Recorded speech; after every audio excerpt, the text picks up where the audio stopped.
El virus COVID-19 es un golpe tremendo que no va a dejar aspectos de nuestra vida sin tocar.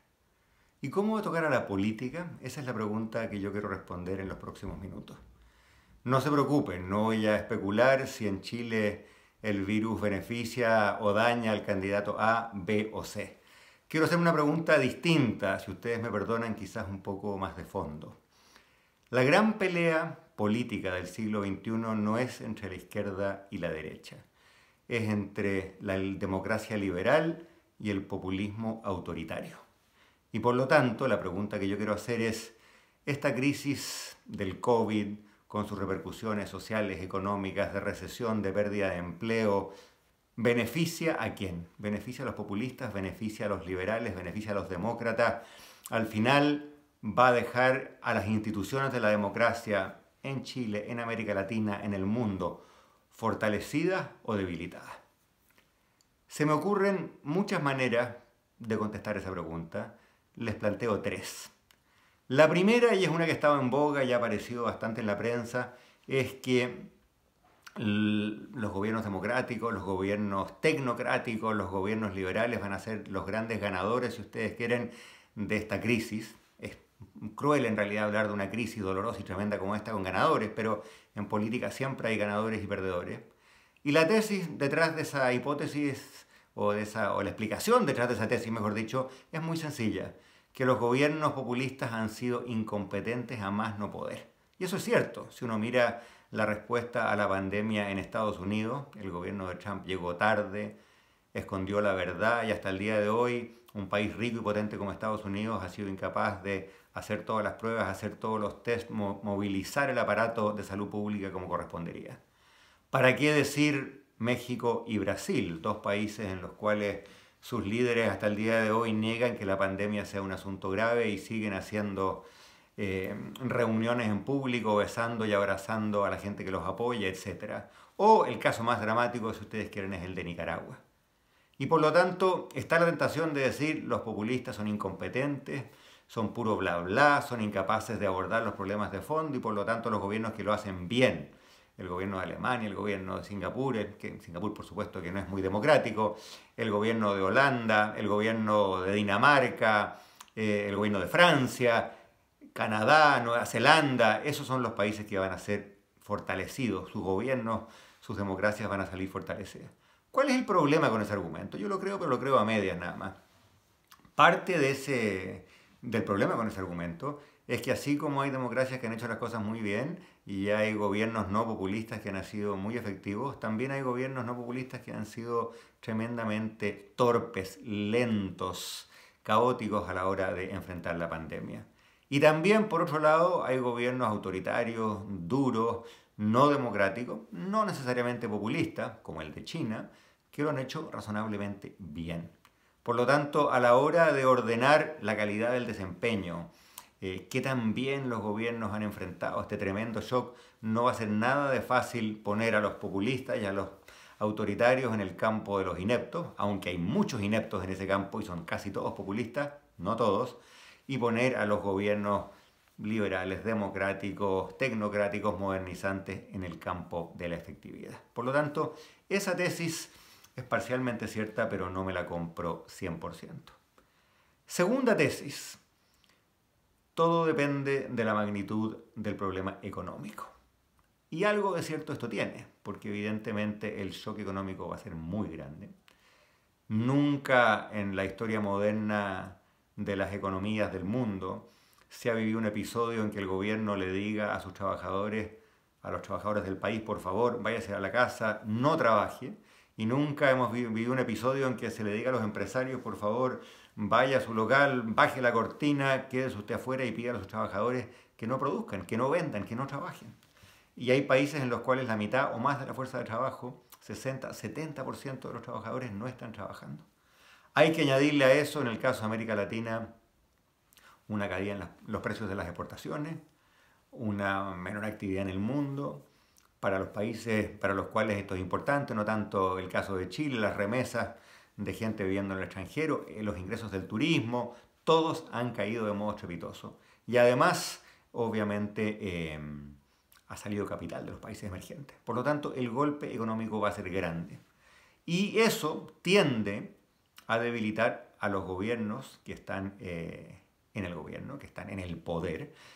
No inmediatamente, se sabe bastante bien que al comienzo de una tragedia, de un episodio que atenta contra la seguridad de las personas, hay un efecto de apoyo al gobierno, pero eventualmente si la crisis se alarga, si el desempleo es alto, si mucha gente, como parece lamentablemente que va a ocurrir, pierde su trabajo, lo más posible, lo más probable es que las élites gobernantes, los economistas, los líderes de sectores económicos, ya sean empresariales o sindicales, en alguna medida todos van a salir algo trasquilados porque la crisis va a ser dura. Y por lo tanto, ese aspecto, por bien o por mal, y esperemos que sea bien, el modo en que se conduzca la respuesta económica a la crisis económica, eso probablemente, manteniendo otros factores constantes, más bien va a tender a debilitar la confianza en las instituciones, y como los populistas siempre se nutren de la desconfianza, se nutren del sentimiento anti-establishment, por lo tanto, a mediano plazo, a largo plazo, quizá sea un punto políticamente a favor del populismo. No lo celebro, pero lo más probable es que así sea. Ahora, quiero también investigar una tercera idea, una tercera tesis, que no es tan económica, no es tan directa, si ustedes quieren, no es tan mecánica, pero me parece quizá la más importante. Y aquí, para explicarla bien, permítanme una digresión de 30 segundos a las causas, las raíces del populismo. El populismo no tiene que ver exclusivamente con un mal desempeño económico, con la desigualdad, con la injusticia. Por supuesto que todos esos factores algo o mucho tienen que ver. Pero si la economía o la desigualdad o el desempleo fuera la única causa del populismo, bueno, tendríamos populismo en los países que andan mal económicamente y no tendríamos populismo en los gobiernos o en los países, perdón, que andan bien económicamente. Y la gran paradoja, si ustedes quieren, el gran puzzle de los últimos años es que hemos visto el alza de gobiernos populistas en países que tenían un mal desempeño económico, por ejemplo Brasil, pero en países que han tenido muy buen desempeño económico en la última década. Pienso en Polonia, en Hungría, en Turquía, en las Filipinas, países de alto crecimiento, en que el desempleo es muy bajo, en que el poder de consumo de la gran clase media de esos países, o no tan grande en el caso de las Filipinas, ha subido, y por lo tanto no hay una relación de uno a uno mecánica entre populismo y desempeño económico, desigualdad, injusticia, pobreza, desempleo, etc. Además, si los factores económicos fueran los únicos, la gente estuviese muy descontenta con el capitalismo, bueno, estarían votando populistas de izquierda. Y claro, algunos populistas de izquierda han llegado al poder, quizás en nuestra región el caso más emblemático es el de AMLO en México, pero el dato fuerte, el plato fuerte es el auge de gobiernos populistas de derecha. Trump es el caso más obvio, pero sumémosle Bolsonaro en Brasil, Orbán en Hungría, los hermanos Kaczynski o el Kaczynski que va quedando en Polonia, Duterte en las Filipinas, Erdogan en Turquía, Modi en la India. Son todos gobiernos más bien de derecha y sin embargo muy populistas. Por lo tanto, el populismo no tiene exclusivamente razones o lógicas o raíces económicas, también tiene raíces que yo llamaría identitarias. Es decir, importa mucho cuál es el modo en que las personas se identifican o no se identifican con quienes gobiernan. Importa mucho la legitimidad y la credibilidad de las élites gobernantes. E importa mucho el sentimiento de unión o desunión, de coherencia y cohesión por un lado, o de atomización y fragmentación por el otro, que caracteriza a una sociedad. Las democracias andan bien cuando la gente cree en la democracia, y es más fácil creer en la democracia y en el liberalismo cuando hay un sentimiento de que estamos todos en el mismo bote, que estamos todos remando para el mismo lado, que alguien puede tener más plata o menos plata, más educación o menos educación, pero que al final somos todos parte de una misma empresa común. Les doy un ejemplo. Yo estoy grabando este video en Londres, en Gran Bretaña, Y me he puesto en estos días de encierro a leer un par de libros sobre la historia de Gran Bretaña durante la Segunda Guerra Mundial, cuando Londres también estuvo en buena parte encerrado. ¿Y qué aprende uno de esa historia? Que la experiencia de combatir juntos frente al nazismo, al fascismo, la experiencia de pasar pellejerías y sufrimientos compartidos, la experiencia de que el niño rico de Oxford y el niño pobre hijo de un minero estuvieran en la misma trinchera, no solo en la Segunda, sino que en la Primera Guerra Mundial, creó en Gran Bretaña, en la década de los 60, de los 70, probablemente hasta comienzos de los 80, un sentimiento de proyecto nacional, de un yo compartido, un nosotros compartido.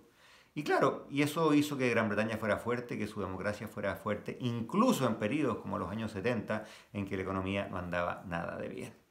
Cuando ese sentimiento de proyecto compartido, de nosotros compartido, de unidad, de propósito, se rompió, la democracia británica, como tantas democracias en Occidente, empezó a debilitarse y empezaron a aparecer espacios por los cuales se meten los populistas. Entonces la pregunta grande, interesante, creo yo, de esta crisis es, ¿vamos a salir habiéndolo pasado muy mal, con mucha gente que ha sufrido mucho, pero con un sentimiento de que al final de cuentas todos remamos para el mismo lado, de que todos fuimos parte de un mismo proyecto colectivo que era derrotar el virus?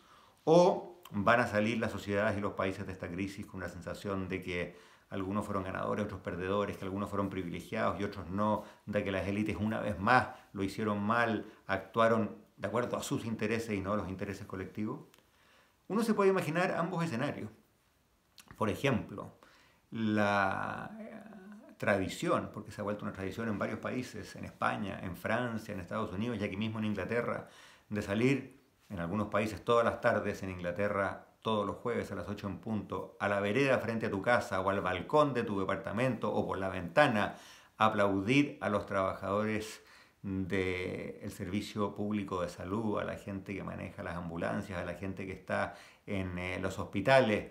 Y la gente aplaude, sea gente de derecha o de izquierda, gente que trabaja en el sector público, el sector privado. Hay la sensación de que la sociedad se une en este momento tan difícil y que hay personas a quienes aplaudimos porque son la mejor cara de esa sociedad. La gente que arriesga su vida trabajando en un consultorio, en una ambulancia, en un hospital, en la calle.